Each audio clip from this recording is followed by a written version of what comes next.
Magandang umaga po sa inyong lahat. Narito po ang bagong update sa pambato ng Pilipinas na walang iba kundi si Miss Universe Philippines, Miss Chelsea Manalo, na kung saan po ang kaniyang pangmalakasang nakakagulantang na pasabog look.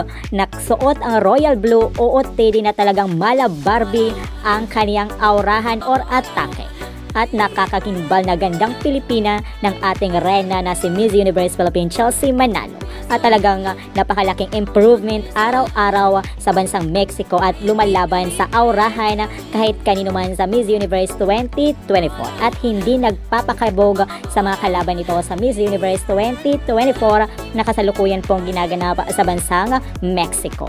Kaya patuloy po natin siyang suportahan dahil ginagawa ang lahat para masungkit ang panglimang korona sa bansang Pilipinas. Dahil alam po natin na hindi po tayo bibiguin at bibigyan po tayo ng magandang laban for Grand Finals ng Miss Universe 2024 itong ating pambato na si Miss Chelsea Manalo.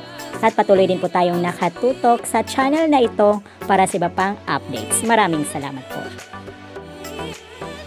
Ano kaya ang masasabi mo rito? I-comment mo dyan sa comment box at huwag kalimutang mag-subscribe para always updated. Ako po ang inyong lingkod, Akiko Umali. Maraming salamat po. Kung bago ka lang sa aking channel, huwag kalimutang mag-subscribe and click the bell para always updated sa bagong kaganapan.